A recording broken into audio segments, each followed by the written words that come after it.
So if you've ever lived with a controlling person, I know you know what it feels like to when they ask you to do something and you feel this resistance to doing it.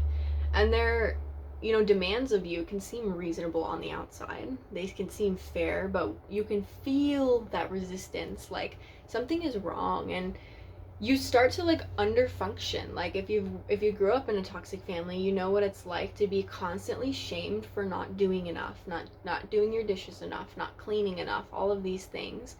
And the shift I want to create for you is that you aren't the problem for under functioning when you're living with a controlling person.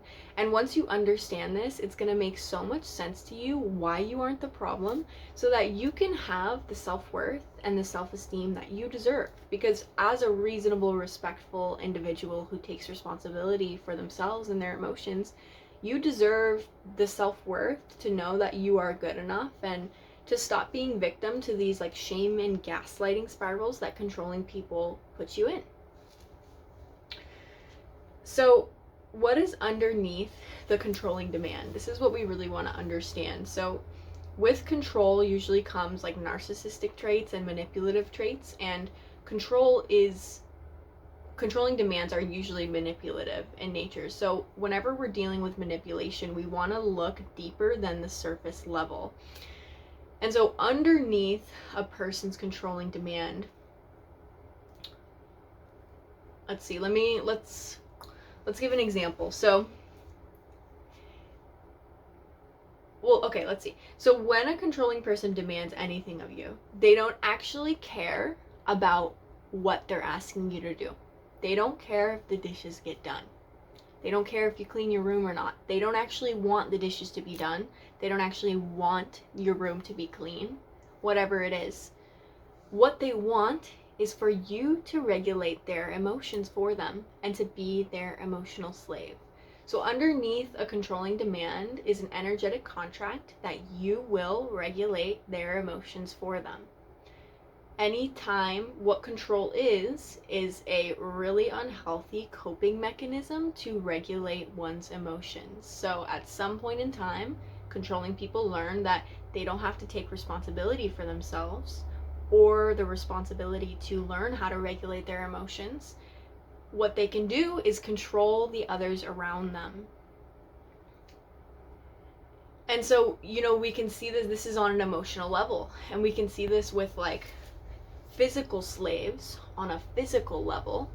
If someone doesn't want to clean their house or make their food, they don't want that responsibility. What they choose, which it's really wrong, this is not okay, what they choose is to enslave someone to do it for them. And this is what controlling people do with their emotions.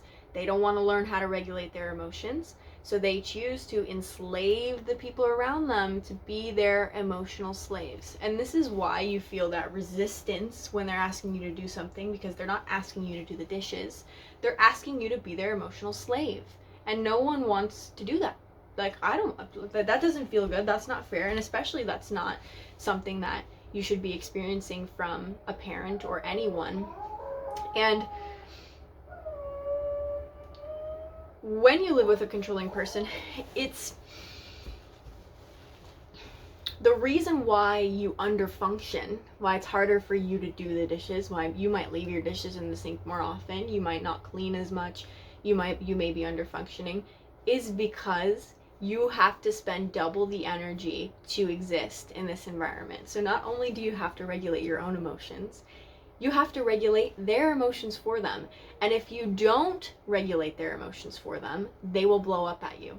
An example of this: if a controlling person demands something of you and you don't immediately submit to their demand, they'll blow up. They'll get mad. They'll start deflecting or saying things. They won't actually give you, if you ask them for a reason, like, why do you want me to do the dishes right now? They can't even give you a reason. This is why.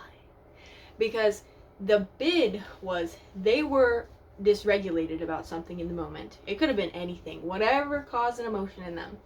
And so to regulate that emotion, they ask you to do something. And when you don't immediately do something, they don't have you there to regulate their emotion.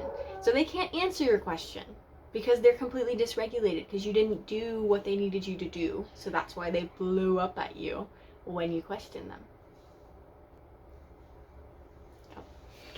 And so this is also why you can feel there's no like logical reason to why they're asking you to do something you want to do. Like, you know, kids get into a lot of fights about their parents. It's like, why do I have to clean my room if the guests aren't coming into my room? That type of thing, because there is no logical reason. They're not behaving from the logical or reasonable portion of their mind. They're behaving from, I have an emotion, fix my emotions for me.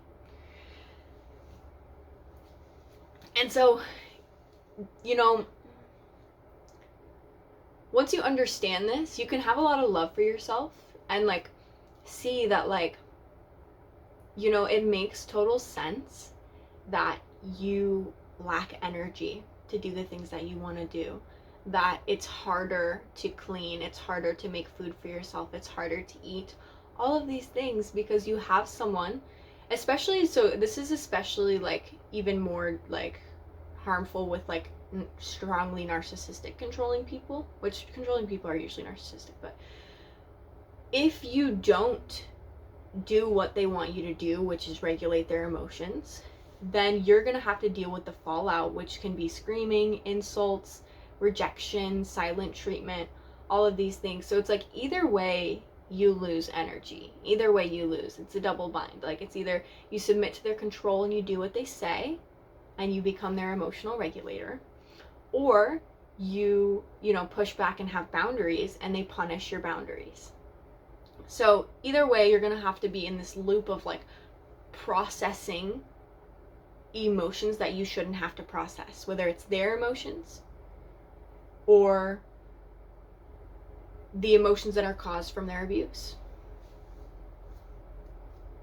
So yeah, was there anything else that I wanted to add to this? Like, really, like, understand, like, they don't care about anything that they're asking you to do. I like to think about this with narcissists. It's really common for narcissists to never clean the house. Like, if you go into a narcissist's house, it's usually chaos, unless they have to clean.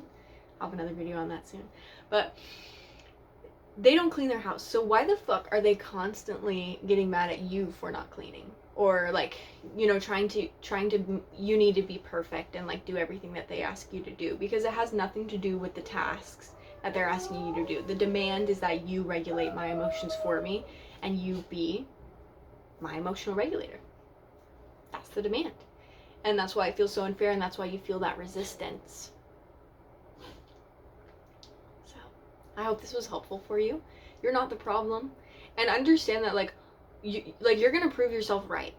You're gonna prove that you're gonna prove yourself right. Like, when you get away from this controlling person or out of this controlling house, you're gonna see that you're really actually a clean person, that you actually do your dishes a lot, that everything is easier to do because you're not being forced to be an emotional slave for the person that you're living with. And you're gonna prove yourself right, and you're gonna be like, yeah, like have this like mindset, yeah, like, no, like, you're wrong about me, like, you don't know, you're the one that's under functioning, I just have to deal with the fallout of this, okay? And I know who I am. You know who you are. You're respectful, you're reasonable, you're capable, you're clean, you're awesome. And don't let them pull you into these like shame and gaslighting spirals, because here's the thing too.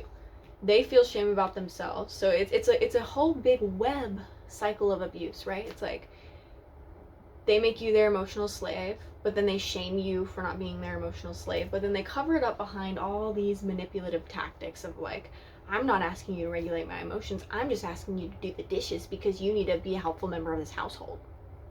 You know? That type of thing. So, yeah. My name is Abigail Ellington. I help people understand themselves, others, and the world on the deepest levels for emotional and spiritual healing. So, thanks for watching, and subscribe to the channel, like this video if this was helpful for you. I'll see you in the next one.